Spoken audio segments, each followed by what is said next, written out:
Mike. morning. Welcome everyone to the Salt Lake Expositor. And it sounds like my pizza is done, and I hope somebody in the background goes and gets it. But anyhow, today's news of the Church of Jesus Christ of Latter-day Saints. We're going to talk about it, and we're going to invite people to come into our show and present their own views about things that we talk about, or things that have been in the last few weeks that we've talked about that people want to bring up. And Megan, you want to start with the first topic of the day? Sure. As you could probably tell by our thumbnail, the LDS Church has once again been sued for negligence. And that's actually not news because the church is negligent all the time. But I guess that's going to be sort of the theme of, what we'd like people to comment on is maybe other ways in which the church has been negligent. But this is a particularly heartbreaking story. And the event happened back in 2022, I should say, the incident. And I think the family attempted to bring a lawsuit earlier, but this is a new filing in Wyoming. So the family lives in Wyoming. The activity took place in Idaho. And of course, the church is based in Salt Lake. So there is a variety of venues that could be chosen for this. So I think this new filing is just about filing in the state where they live as opposed to the state where the church is located. So just a little bit of a heads up, I'm going to give a brief description of what happened in the incident, and it is a little bit graphic. So if you are sensitive to that, you might want to mute for 10 or 15 seconds or so and come back to us. So essentially, this group of youth from Wyoming left school early at the end of the school year in 2022 to go on a, what do they call it? A youth conference weekend on the Snake River in Idaho. And they were doing a boating activity. One of the young women's leaders was in charge of running the boat or driving the boat, but she did not have enough boating experience, is what the lawsuit alleges. And this 12-year-old boy, they were taking turns on the tubes. And this 12-year-old boy, it was his turn to help, pull in the tubes and get the ropes ready. And he reached out to get a tube that was kind of drifting off, and the young women's leader hit the throttle instead of the reverse, and the rope wrapped around his leg and pulled him into the propeller of the boat, and he lost his foot at the calf, below the calf. And he actually, his 14-year-old brother was right there with him and jumped in to save him. But the young man was airlifted, and he actually coded twice on the way to the hospital. He spent 27 days in the ICU. He's had 14 surgeries so far. The medical bills are right around $500,000. And the family is alleging that the church was negligent in not ensuring that the youth leaders were properly trained. So, what possible argument could they have, Megan? What possible argument could the church have about that? I'll tell you, Randy. The church is saying that, parents accept partial responsibility when they sign waivers for these types of activities. But waivers generally don't cover gross negligence. And so the family is alleging that the boy and his brother sustained emotional and psychological injuries because of the incident, and that the church was negligent by failing to provide training and instructions to its young men and young women group leaders. Specifically, I'm reading from the article now, it alleges that the church failed to provide a safe environment for children at church-sanctioned boating events, knowingly allowed untrained individuals to be responsible for the safety of children, failed to develop and enforce policies and procedures to keep people safe at church-sanctioned events, and allowed untrained and unmonitored children to be responsible for the safety of others. So again, this young 12-year-old boy was the one who was in charge of getting the ropes connected to these tubes. It was his turn to do that. He probably didn't have proper training in that. The ropes, I understand, were not the heavy-duty type that one would use in this incident. And also the parents mentioned later on in the lawsuit that there were no background checks done. Now, that doesn't necessarily relate precisely to this event, but it is a fair point to say, we need to know how much training these adults have. And the young women's leader was deposed in this case and admitted that she didn't know the difference between throttle and reverse on the boat. And that's What would be the the exact difference? thing that, I'm sorry. sorry. What would be the difference from that, or saying, guess what, boys and girls, we get to go up in an airplane, and there's an accident and someone is killed or horribly injured, and then they find out, well, or even they knew, well, it wasn't an actual pilot, but he has seen people fly planes a lot. He's done a flight simulator before. Well, I think the difference really in that, in what you're presenting here is that, to drive a boat, you don't need a license other than a driver's license. And most people could go out and rent a boat today with zero experience, and get on the water with very minimal instruction on what to do, how to drive the boat. And so I don't know if they had leaders that were more experienced than this young women's leader, but I certainly, I've driven a boat maybe a couple of times in my life. I certainly would not feel comfortable driving a boat that youth were going to be on that were not my own children. Right. So I just think if you're going to have a youth leader in charge of the safety of young men and women, they need extensive training in first aid, in boat safety, in, all of these things. So I don't think the church provides really any of that. I remember when I was a young women's leader, even when I was in charge of taking young women to girls' camp, I only had very minimal first aid training. I did not have a CPR certification. I did not have a lifeguard certification, but I was in charge of supervising young women during water activities. So, if the church is going to keep putting on these super fun activities for the youth, they need to make sure that their leaders are trained in all of this, because it's incredibly dangerous to just have church leaders taking kids out on the water on boats when they haven't had boat safety training or any of that kind of thing. But I think, again, a lot of times, the church just assumes like, we're going to say a prayer before the activity and make sure that everybody's blessed to be safe. Too bad the kid wasn't wearing those long garments, because I'm sure he would have been protected. Yeah, well, and that's the other thing, is the false sense of safety that leaders put in things like life vests, because he was wearing a life vest. But again, that's not going to make a difference in an incident like this.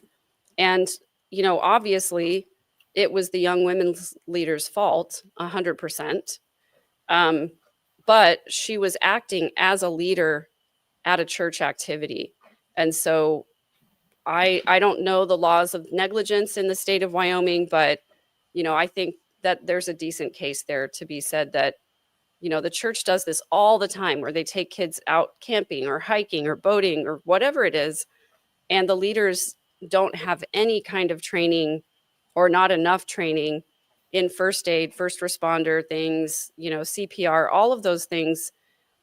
All of our youth leaders should undergo a background check, and they should all have first aid certification, Red Cross certification if there's water involved, and at the very least should also have, did you know, Randy, in Britain they have a thing called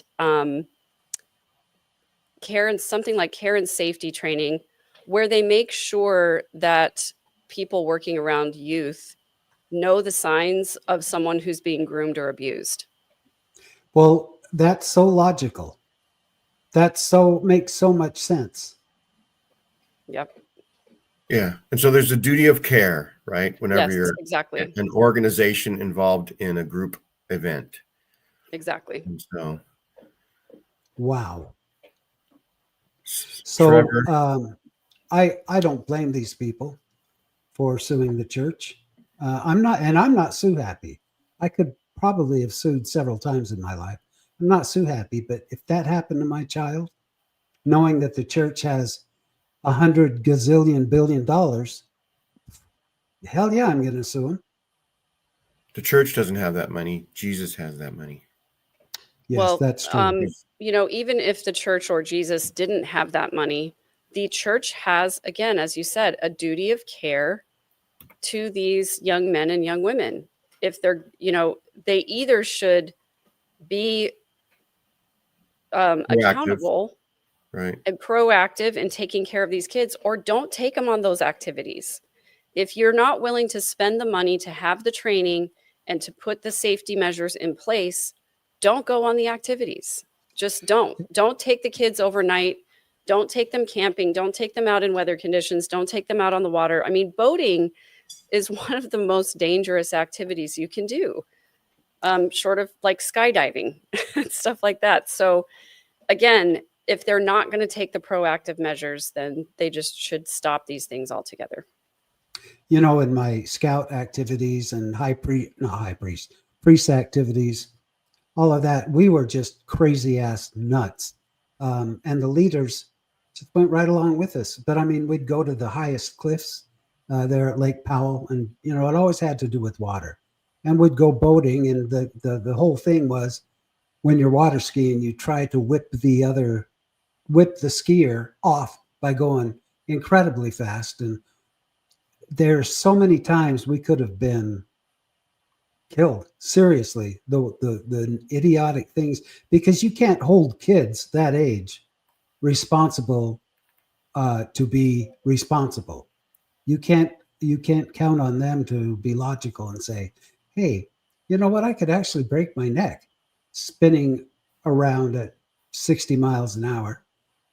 Maybe I won't do that. No, the leaders have to step in and say, you guys, we want you to have fun, but we don't want you to kill yourselves. It was the bishop of my ward when we went to Lake Powell and we found some 70-foot cliffs.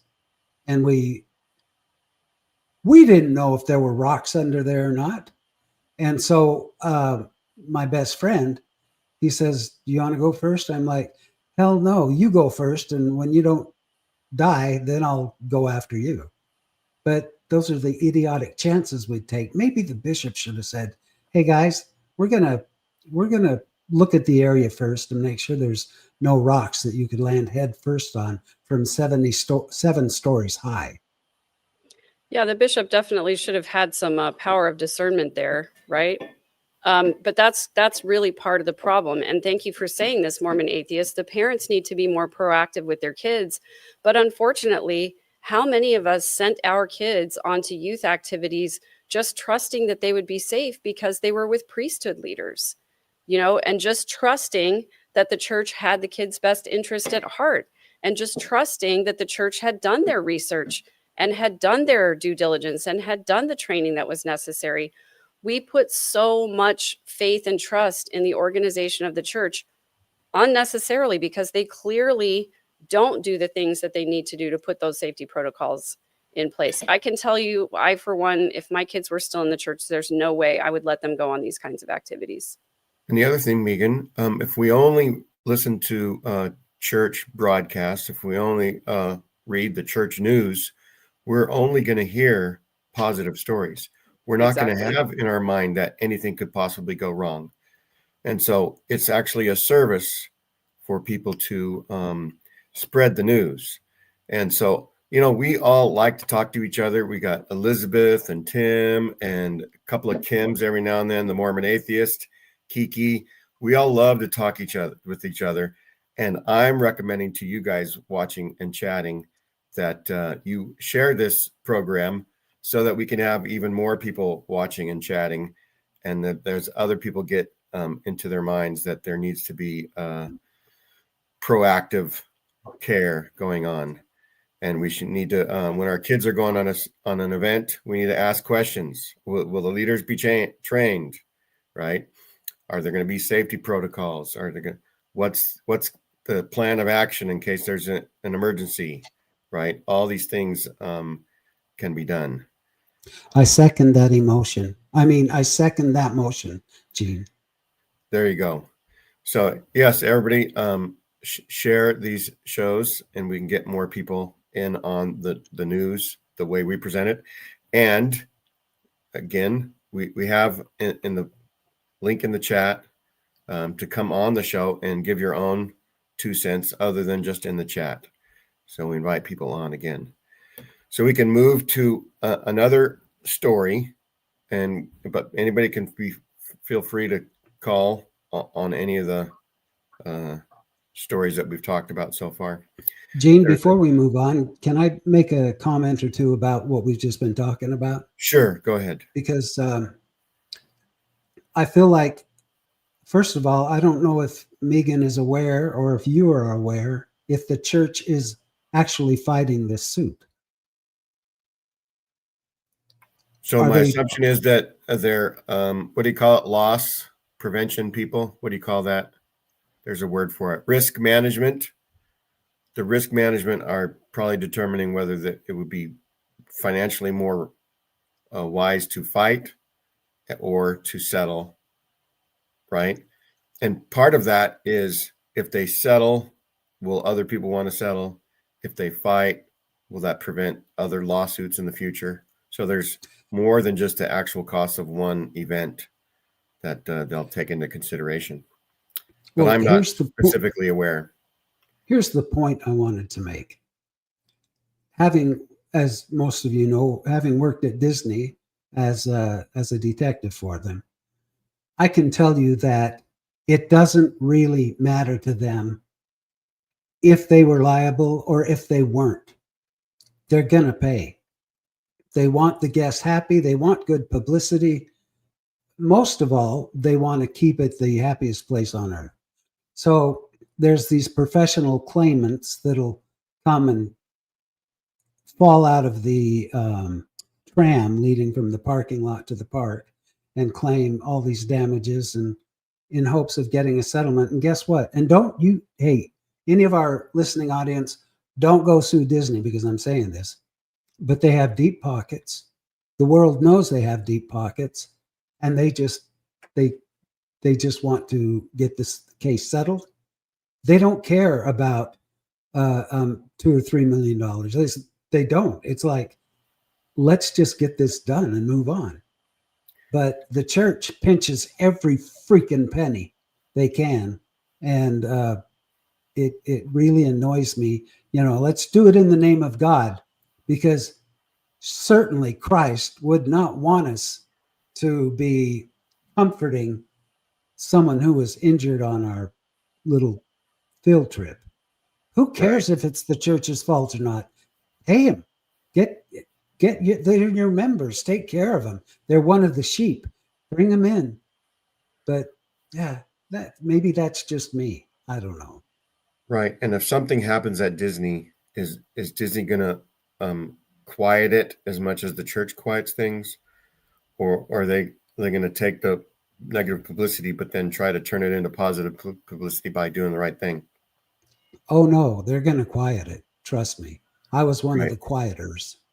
So that's a typical corporate response, right? Is to keep the good name of the corporation good, right?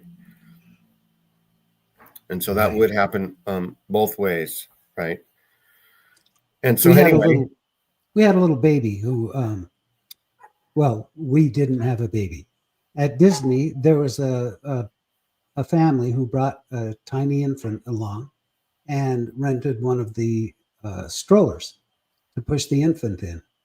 And after their day was finishing up, she took the baby out of the stroller and went to collapse the stroller and caught the baby's little finger in the folding mechanism and sliced it off clean.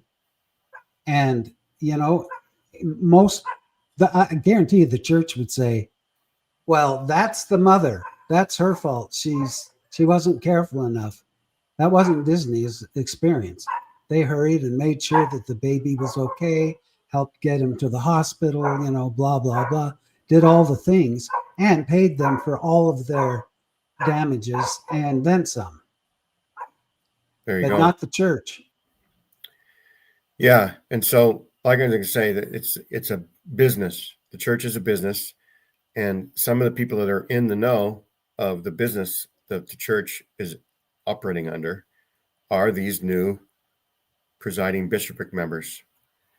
And let's see, the new members are presiding bishop is Bishop W. Christopher Waddell, who's in the middle. And I recognize his face. Do you recognize his face at all, Randy? Are you there, Randy? It looks familiar to me, but I don't know. When guys get in their suits and ties, they tend to all look alike. Yeah, so I'll say there was a CBS 60 Minutes episode, and he was asked a question, and he gave one of the most bizarre answers. And I don't. All I know is it was sort of like Mad Magazine, Alfred E. Newman. What, me worry? Sort of the church can do no wrong kind of a thing. But anyhow, the other two members are L. Todd Budge. So these guys, Solar has initials in the beginning of their names. And then Sean Douglas on the right. He does not have an initial. So he's one of the new breed of non-initialed Mormon leaders. That's very proactive. Yeah. And so anyway, we just thought we'd announce that new presiding bishopric because the former presiding bishopric member, the presiding bishop, is now an apostle, Elder Casse. And so you got that going. It looks like Megan has a family situation she's taking care of. She told us before the show that there was a possibility she would have to run and pick up a child from somewhere, and she's totally off now. And so maybe, I don't know where she is now. Did you do something, Randy? I did. I was just trying to trade Megan's in my place. Oh, you just grab it and you swap it. You pull you up. Oh, I pull me up, not her down. Yeah. Okay, easy peasy. Yeah, you probably So anyhow, people can call in and talk if they know anything of these brethren. Megan is maybe available. Oh, she's back. Jean, you told a little fib, didn't you? What was that? That I wasn't here? That you might be away on a family errand. I was away on a family errand. I had to pick a kiddo up. Was fast. I might know something about these brethren, but I don't have my glasses on, so give me a second. So the brother in the middle I just mentioned, he was interviewed or at least questioned as part of a 60 Minutes episode.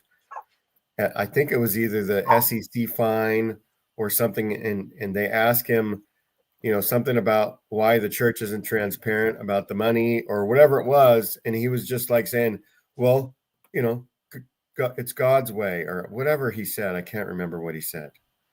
If anybody remembers what he said, put it in the comments. I don't see if anybody's... That would be Christopher Waddell, the one in the middle. And I do remember his comments on 60 Minutes. And he essentially said that, they asked him, why didn't you fill out that form? And he said that we didn't think that we needed to be transparent about that. Not totally dismissing the fact that it's illegal to fill out a form falsely when you're submitting it to the IRS. And you have to, when you sign an IRS form, you're affirming that the information you're providing is accurate. And they knew that it wasn't accurate, and they submitted it anyway, which is why they got fined. But, they got fined $5 million, which is basically like somebody coming to Eugene and saying, hey, you didn't file your paperwork properly, so you're going to need to turn over 50 cents. Right. Although for this type of filing, a 13F is usually a very low fine because somebody does make an actual mistake. But in this instance, they find not only the church $1 million, which means the president of the church and anybody else who's signatories to the corporation was fined $1 million. I think it was the first presidency because they were involved in the decisions. That then the Ensign Peak advisors were also fined $4 million. So the total was $5 million. And it was Right. by far the largest ever for a 13F settlement. Right. I mean, so yeah, they gave him the maximum fine that they could, but again, it was a drop in the bucket for the LDS Church, and it was not a deterrent for them to do something like this again. The other thing that he said that was really interesting was that they didn't want the members to know how much money they had because they don't want people telling them what to do with the money. Right. If they knew how much money we'd have, pretty soon people would say, why don't you spend more money here or more money there? And wouldn't you know it, once the Widow's Mite comes out with a report and says, here's what a dearth is, the amount that they're paying on their funds as far as like goodwill or towards good causes. Gee, the church all of a sudden ups the amounts. Now, they also upped the amount that they counted, right? Where before they might not have counted how many hours were spent moving people in and out of wards. They might count that as charitable expenses now, even though it was just never even thought of before. I think they were looking under the rug to see whatever they could claim. What do you think about that, Randy? I think that it's all about greed. It's all about keeping secrets. It's all about building the corporation. I don't see any spirituality manifesting itself coming from the first presidency. As a matter of fact, I watched, and I'm sorry, I'm famous for going off topic. This might be a little bit off topic, but I watched this pathetic video. This woman would call churches and ask if they could help feed her baby, if they could just help her get some formula to feed her baby. And of course, the LDS Church, when she called, the girl said, we don't do that. And she said, my baby's very hungry. Can you just help me with some formula? He said, no, sorry, we don't do that. Click. Now, granted, maybe it was the bishop's daughter. Maybe it was, I don't know. It sounded like a girl or a woman. But how does that look? How does that look? What if someone called me and asked if my organization could donate formula? I may say, well, we don't make a habit of making that type of donation, but just give me your address and I'll bring you a case of formula. Because I sure as hell would never deny a baby food. Are you kidding me? So this is just an example on a real small level of how Christ-like the church really is. It's all about the money, all about looking good. And basically, if you're not a member of the church, screw you. And if you are a member of the church, where's your tithing? They could have at least said, we will be happy to provide the necessary food for your baby as long as you come to the building cleanup on Saturday. That's true. They probably would say that if they thought of it. Accurate. And I know that Rebecca Biblioteca, I saw a short that she did where somebody figured out that 100% of the Muslim churches that were called agreed to provide something. And 100% of the traditionally known as Black churches provided or offered to provide food, but not very many of the other Christian faith denominations provided or offered to provide. So anyway, the only other thing I know about the presiding bishopric is that it is either a known fact or just hearsay. But about 15 or 20 years ago, Boyd K. Packer was the presiding president of the Quorum of the 12, and he went to one of the presiding bishop members and said he had just heard about the Inside Peak advisors and the amount of money that they had money, and he wanted to know. And one of the presiding bishopric members said, "I'm sorry, but that's a need to know basis, and you're not on that list." Yeah, you don't qualify. Yeah. Yeah, and I don't know. I mean, if you guys are kind of tracking this as well, but being, it seems logical to me that being called to be in the presiding bishopric is sort of a fast track to apostleship. And it seems like almost every presiding bishop at some point has later on gone to serve in the Quorum of the 12 Apostles or to be some other general authority. So I don't know if you guys are picking up on that as well, but it seems to me like Christopher Waddell did a really good job of defending the church during that 60 Minutes interview. And so this is his reward. He gets made presiding bishop. I don't know if that's just my cynicism talking or if that's accurate. I don't know. If you toe the party line, the party rewards you. Yeah. Right. So I have just a little clip of that 60 Minutes interview if we want to play some of it. Sure. Yes, please.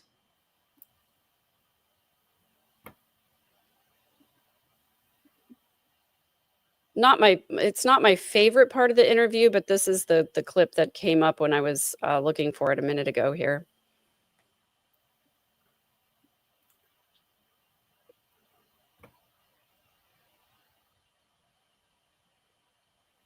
Oops, sorry, hang on a second. Sure. We all could play one of the media assets. There we go. Let me rewind just a little bit.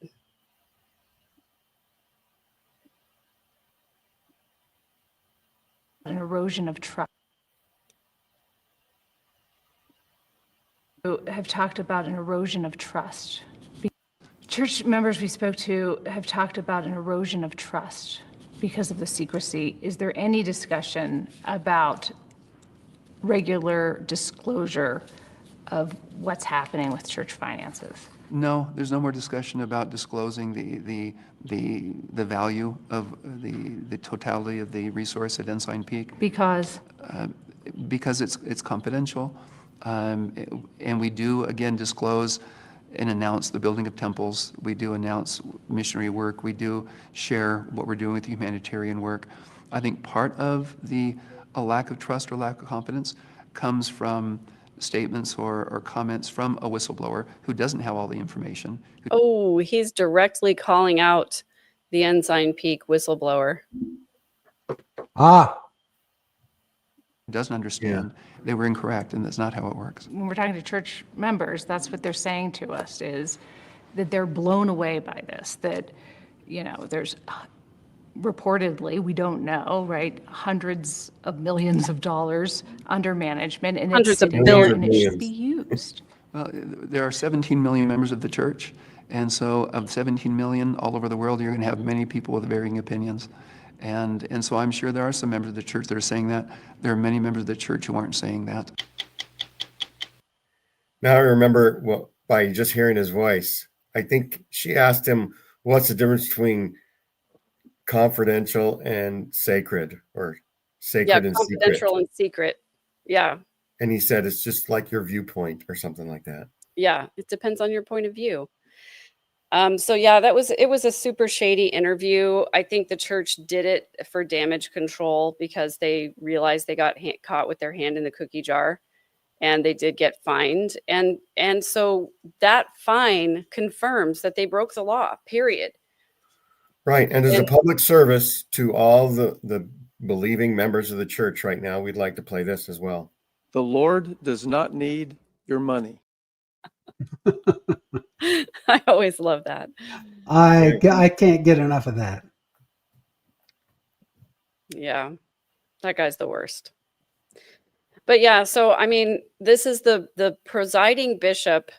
And do we have any quick description of the duties of the presiding bishop of the church? How is the presiding bishop different than the prophet? Well, we know that the presiding bishop does not have all of the keys of the priesthood to lead the church in its totality, but the presiding bishop is in charge of things like humanitarian aid. Is that a paid position? Do you know? Yes, he gets the same stipend as all the other general authorities Oh, he do. does. Wow. So all of the 134 dudes at the top of the church get a living allowance.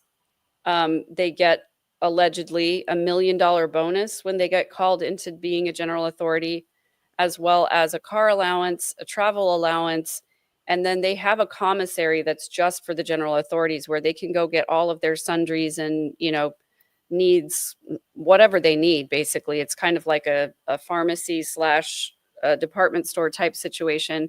So And the they really, descendants get free BYU tuition. yes. And so they really don't have any living expenses to speak of. And their stipend is somewhere around $160,000 a year.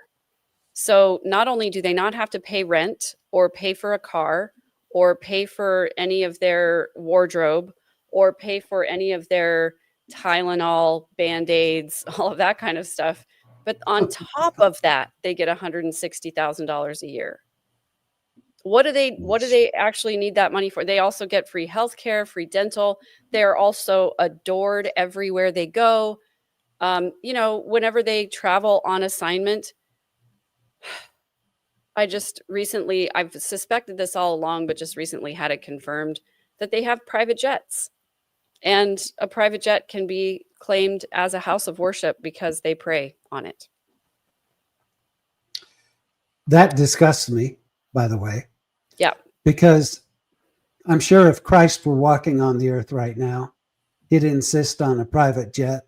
He'd insist on more money than anyone needs. And he would probably make sure that the church doesn't pay for a little baby formula. And he would insist on almost 400 summer homes all over the world. Right. Yeah. Yeah, I mean, these men, all of these men who lead the church, and they have the audacity to stand up there and say that they have no paid clergy. Well, they get paid. They get paid very handsomely. In fact, they're more wealthy than the majority of their own church members, many of whom are living in poverty. And do you know what they say to those people who are living in poverty? If a destitute family is faced with the decision of paying their tithing or eating, they should pay their tithing. Literally, F you. That's all I have to say to that. That's a new apostle, isn't it? Yes. And he was a mission companion to Radio Free Mormon, Elder Mormon, as they called him. I did not know that. If I could interview him, the first question I would ask is, how often have you had to struggle to find a meal to eat? What's your lived experience around that? Yeah, you get hungry. Let's see how enthusiastic you are about paying your effing tithing. Yeah, Megan, if you made $1 million a year and you had to pay $100,000 a year in tithing, would you have to scrimp and save with the rest of the 900,000 that you would have available to you? Or would you feel like you had plenty to go around and wouldn't worry about it? No, Gene, I would not have to scrimp and save if I had $1 million a year and I paid my $100,000 a year in tithing. I would not be in want of anything. But if you made $30,000 a year and you had $3,000 that you had to pay, would that come at the expense of maybe some meals every now and then? Gene, it's almost like you're asking me a hypothetical question, but I can tell you from experience that when I was a young mother with 6 children at home and my husband was self-employed, we had that exact scenario all the time. And guess what? I paid a full tithing every single year, even when we were on welfare, even when we were on food stamps, even when we were destitute and hurting for food, even when we were going to ask at the bishop's storehouse, could I please have 2 loaves of bread this week? No, sister, I think you can get by with 1. And has anybody Yeah. out there used your credit card at the end of the year to buy food? And then you paid tithing, and so it course. actually increased the amount of credit you would have to owe the following year instead of being able to have money at your disposal to just buy food. Yeah, not just, I didn't realize this was happening at the time, but I found out later on that my former spouse was putting a lot of our expenses, most of them, in fact, on a credit card while he was building up his business. And unbeknownst to me, racked up a very, very large amount in credit card debt. And we ended up having to declare bankruptcy, but still paid our tithing, or at There least you I go. paid Heck yeah. on my part. So, Well, I'm sure the Lord blessed you as a result because they say you pay your tithing, you get tenfold back. well, they open the windows of heaven and there will not be room enough to receive your blessing. Oh, there's I know. still room. There's still room, Lots of Randy. room. I've got lots of room. I've got all my doors open right now. And I've got plenty of room. If you don't mind, I want to play this little video. Now, I seem really passionate about, especially this subject, because it really chafes my ass that the church is so stingy with their money, especially when I paid into tithing as long as I did, thinking naively that it was going to the poor. So I just want, because I'm passionate, but this woman is way more passionate. Just a little warning, there's some language in here, so if you're Love offended language. at the F word, plug your ears. But she makes a good point. She is one angry Exmo.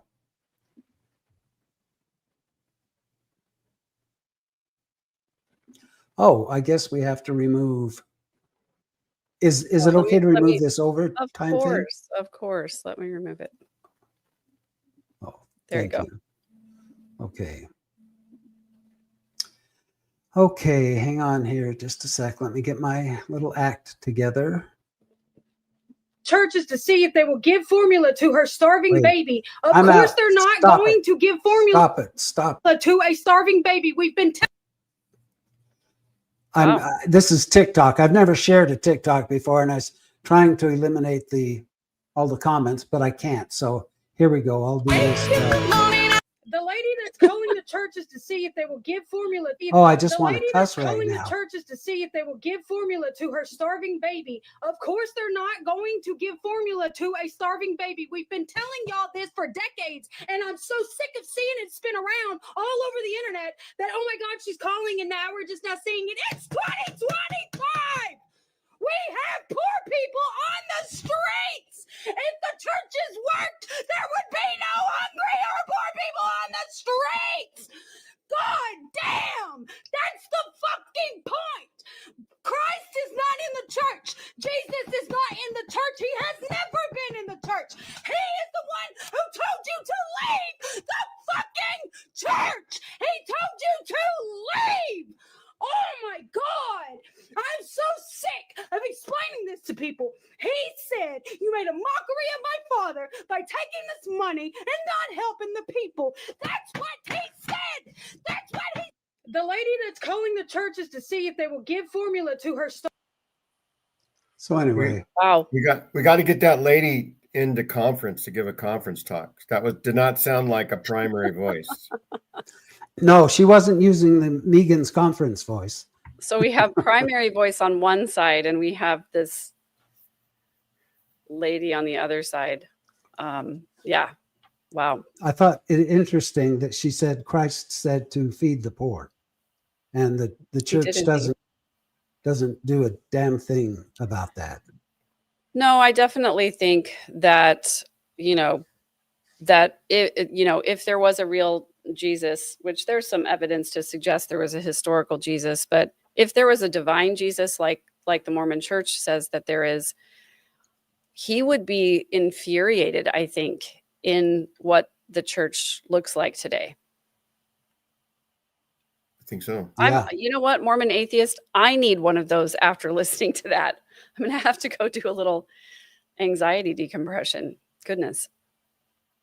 I wish you were here because I have a lot left, Megan, that I haven't smoked in the last year. I'm waiting for the apologist to come on and say, well, as Mormons, we don't think that Jesus saying that the poor should be fed was translated correctly. Right. Right. Whatever we don't agree with. Yeah. I have so many thoughts. But what I keep coming back to over and over is that the priorities of the Mormon Church are extremely apparent. Like, it's very easy to tell what they actually care about. They don't care about children. They don't care about SA victims. They don't care about protecting the youth. They don't care about humanitarian aid. They don't care about feeding the poor and needy. Did you guys know this, by the way? Did you know, I'm sure you guys remember that there used to be a threefold mission of the church: to preach the gospel, to perfect the saints, and to redeem the dead. The church was, I don't know how old, 85 years old, before they finally added a fourth mission, which is to care for the poor and needy.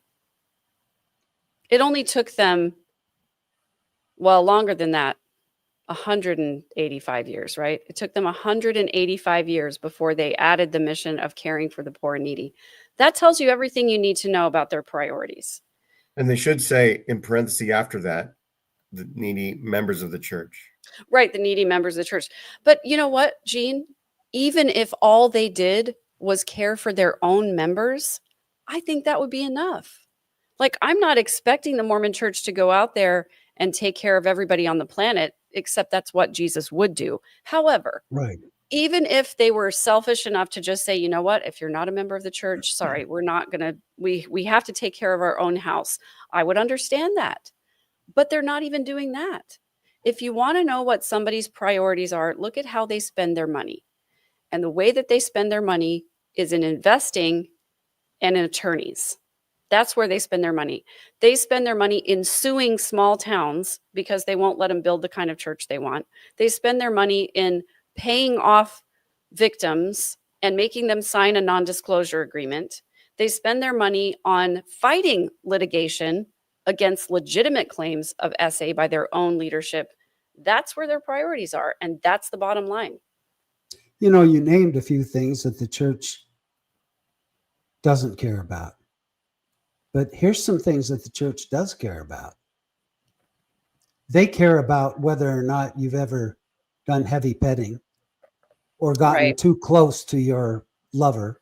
They care whether or not you have smoked a cigarette or drinking a cup of coffee or taken a drink of alcohol. They care that you know those secret handshakes.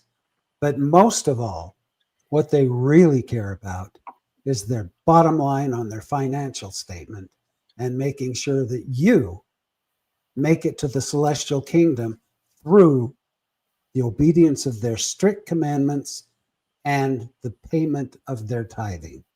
Unless it's inconvenient to them. Because you know what? Too much meat? They don't care. They don't care. Too much Red Bull? They don't give a rat's ass. You know, too much sweets and cakes and cookies and and too much weight, 500 pounds. They don't care. But don't drink that cup of fucking coffee. You know what, Randy, I think they would hate your delicious peanut butter coffee, but you also forgot one other really, really important thing. They care a great deal about what kind of underwear you wear. Right? Yeah. They'll even ask you So, about it. What kind of underwear are you wearing? And are you wearing it properly? Are you treating it with the sacred nature it needs to be treated Oh, with? I just heard an apologist say something like, "Do you see how it's not even underwear, it's garments." That's how bad ex-Mormons are, is they're not using the proper term. Oh, Oh, I'm so call- sorry. To call it What are underwear my- is blasphemous. Okay. what? How about this? How about I call it the garment of the motherfucking priesthood? How about that? Holy Yep. fucking priesthood. Can't believe you said that. I can't believe you said a swear word. Oh, Randy, it's not my first time. You know, the Mormons above all believe in holy fucking. So that's Yes, with not a at swear least word. one leg It's still a in the garment. sacrament. It's a sacrament. Or put a sheet between the two of you with a hole cut in it. That Well, sounds that's funny. only for the temple, Randy.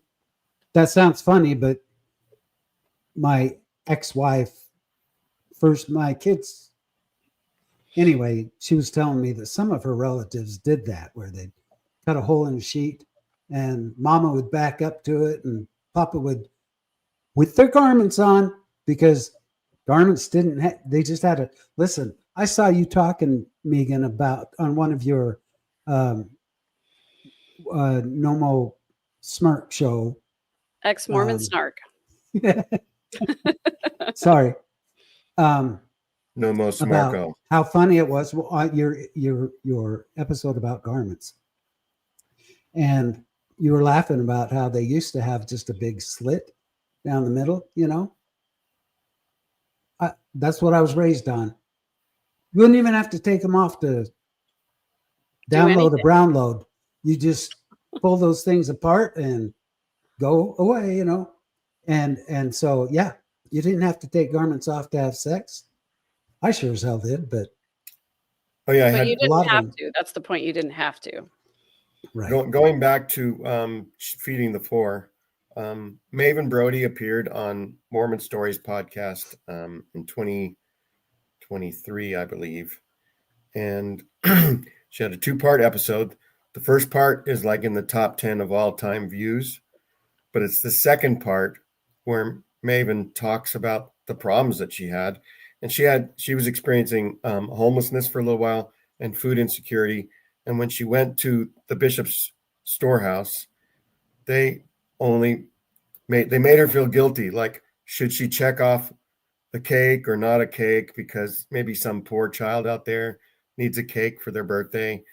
Should she get, a whole loaf of bread just for one person, or should she find some other way? And it wasn't until she went to some other church's food pantry that they just said, take what you need, and Right. didn't harp on any little checkoff boxes or anything like that. It was the only time she felt like they were actually Christians wanting her to, believing that she could make her own decisions. Yeah. Kim makes a good point, and we were talking about what the Mormons do care about. They care about chatting with 11-year-old boys and 11-year-old girls and asking if they've ever touched themselves. They care about that. You know what? That's just, if the world knew that, that's just chimo material right there. Yeah, I mean, it's an unhealthy, and Kirsten and I were saying this on our channel a couple weeks ago, that nobody talks about sex and underwear more than the Mormons do. It's an unhealthy obsession with sex, and in any culture where sex, developmentally normal, I should say normative human sexual behavior, is shamed or shunned, it's going to come out sideways. And that's why we have an SA problem in our church. And it's one of the reasons why, men who commit sexual impropriety of any kind are usually promoted or just relocated or sent on a mission or whatever, instead of dealing with it in a healthy way. And it's just one of the many things that is so wrong with the culture of the church. They're repressed. They're Yep. so repressed, which is probably why I became a porn star. So, I some wish. people do go to extremes when they leave the church. They just go the totally opposite direction. I don't qualify. I don't qualify to be a porn star, but these old men are these whatever sacred priesthood holders are so repressed that they turn to other means of kink.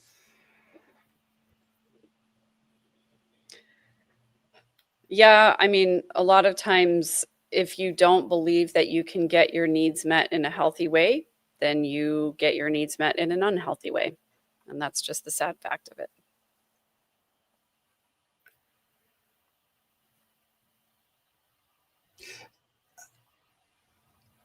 They don't, you know, I kind of have this theory, and if you don't believe me, just ask me. But I feel like sometimes women experiment, and you know, they may be gay, they may identify as gay, they may not, but they experiment. I don't think there's a lot of experimentation that goes on with the male side, because Or maybe I you think, just don't know, Randy. yeah, but let me tell you, if I think two women making love is a beautiful thing. It's not a kink of mine, but I'm just saying, like in Spain, the women would, from schoolgirls on up, when they told their friends goodbye after school or they're separating from walking home, they always give each other a kiss on the lips. Uh, it's just a sign of affection. There's a, but two, you would never see two guys doing that. And I don't see a thing wrong with giving each other a kiss. But my point being, shoot, I don't know what my point was now. I've talked myself into it. It's not because you mentioned the word gay that I thought of this. I was already on the hunt for this, but there's something else that's in the news, and that is Heather Gay has a new series that's out. That's and I right. thought it'd be really good to share this with everyone. And so I will play it. It's going to be about 6.5 minutes, and we'll play it full screen. Did you want to say something first? Just so you know, Randy, if it's like the full trailer of her show, you may not be able to monetize this video if you play the whole thing. Just fair warning. Well, since I don't monetize any video Right. because I don't have enough followers, but and just real quick, the reason I brought up that thing is that the bishops don't care at all. I mean, the bishops there just expect that you're going to have intimacy, not sexual necessarily, but let me tell you, if a girl here in the church, LDS bishops in the church, you said, yeah, you've kissed a girl. It's like, well, don't take the sacrament. Okay. This is from, I've seen this happen. Yeah. So yes, I'm going to go ahead and forego my $1.57 I might earn from this show and play this episode.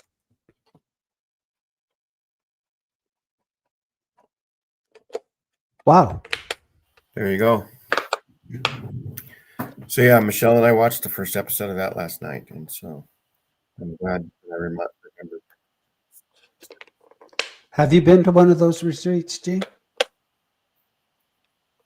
Say that again. Have you been to one of those retreats? I mean, just to have your need for masculinity touch satisfied? So I went to an Exmo party in the South Bay, and one of the guys was mentioning that he was going to sponsor a cuddle party. And it's the first time I had ever heard of a cuddle party. That was about 3.5, 4 years ago. Right after, I think we're still dealing a little bit with should we meet because of COVID or not, or maybe COVID slowed everything down and they were trying to get back up to doing things. So, but cuddling's fine if people want to do it. I have not done that in any of those programs, sponsor, otherwise sponsored. But anyhow, This is the Mormon moment. It's the Mormon millennium is what I think it is. It's the Mormon church is going to be in the news in one way or another, or on the airwaves one way or another, until they straighten some things out. Until Dallas Oaks really actually apologizes for stuff. Until the church actually comes clean with some things, they are going to be, pun intended, crucified over all their deceptions throughout the whole foundation of the church. Megan, I bet you found out deceptions and that caused you to burn your underwear. Yeah, I mean, the whole secrecy and shame in the church culture is the main reason why I started stepping away. But then, finding out some things about the truth claims are what caused me to actually finally resign. But if you look at the statistics of the church, when they claim to have 17.5 million members, and we really know that it's closer to around 4.5, that means there are more ex-Mormons than there are Mormons, actually. And I think that's a good thing. And I think it's a good thing that there are more ex-Mormon content creators that are starting to kind of outpace the Mormon content creators, because there is so much that the church doesn't reveal and that, isn't talked about. Just exactly what Heather Gay is talking about here. And I'm glad she's doing this series. I'm grateful to her for that. And to everybody who helped produce it. I apologize, but I guess the powers that be in YouTube did prevent probably the last minute or so of the show being shown, or anything, right? It went to like I don't know. The screen of death. The screen of death, or whatever anybody observed. Because the Mormon atheist says, another portal? What's up with this channel? I don't know if that was. And then Tim says, oh, they're back. So it took the powers that be a little while to figure it out. But yeah, there are far fewer ex-Mormons than there are Mormons. It's almost like 4-1. It's approaching 4-1. You mean the other way around? Far more ex-Mormons than there are Mormons? Far more ex-Mormons than Mormons. I don't know exactly how I said it, but that's what I did mean.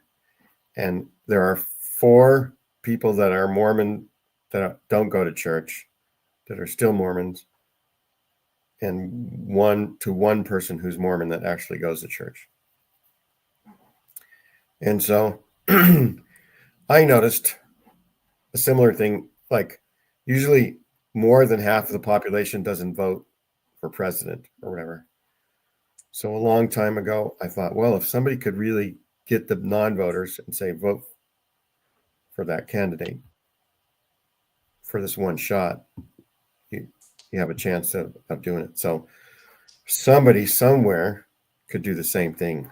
I'm wondering who that could be someday, where you try to get all the people that don't go to church anymore to go to church for one day, and maybe you don't vote for Bednar, or you don't vote for whoever the next name might be presented, and then see what the church does after that. I'll bet Megan would be willing to take that challenge on. Yeah.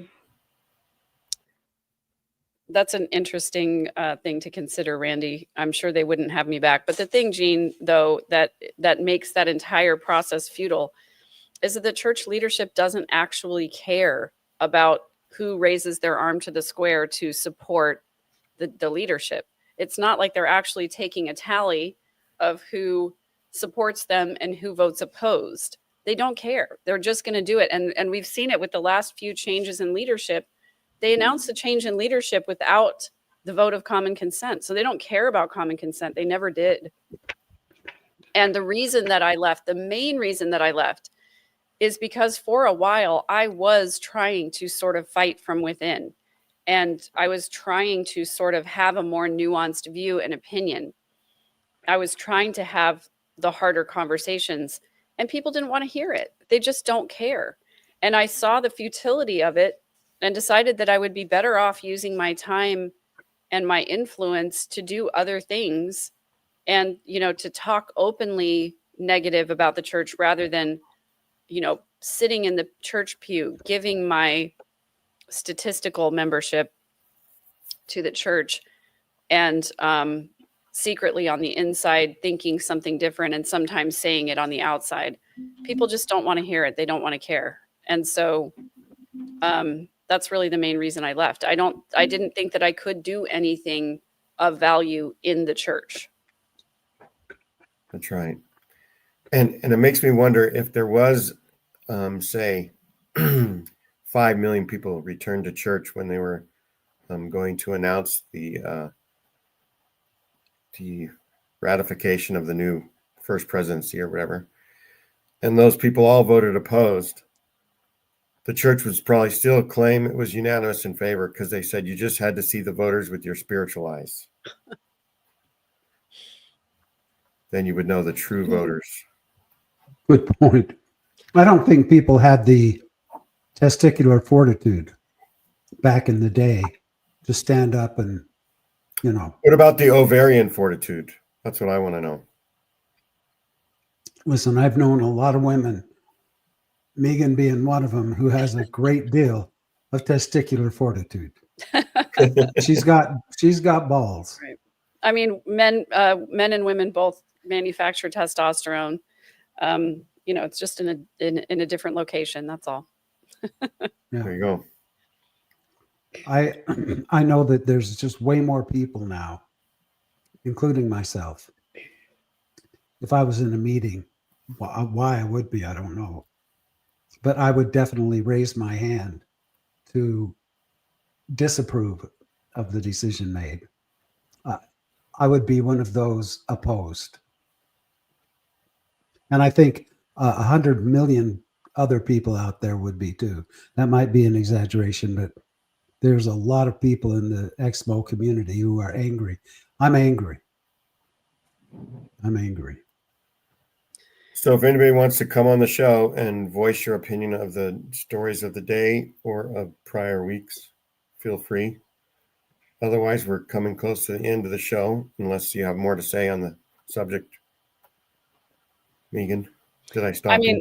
I mean, I have an infinite amount of words to say on this topic. But at some point it just becomes repetitious, and at some point it becomes just more noise added to the vacuum. And so what I wish we could do with this platform, with this channel, with everybody who's listening, all 23 people, or whoever watches it on the replay. We usually have more people on the replay. I wish that each of us would just go out into our own sphere of influence and, do something that does some good for children, for the marginalized, for people who are in need, because it's going to be a hell of a lot more than the Mormon Church does. That's right. Amen. I remember not donating to homeless people I would see because I would think, oh, they could just go to the bishop's storehouse, or there's other things that other services they could do. I already paid my tithing, right? Right. And so I gave my fast offering. Yeah, a lot of good that did paying your tithing for people in need. So I will say that I don't give 10% to the homeless around me either, but I do give more than I used to as a member. I'll say. Well, here's the other thing is that, if Jesus was on the earth today and he were to have a tithing settlement interview with each one of us, he would probably sit down and say, do you have enough for your needs?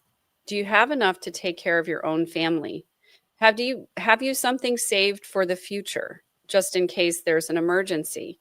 And if the answer to those questions are no, he would not want you to pay anything to the church.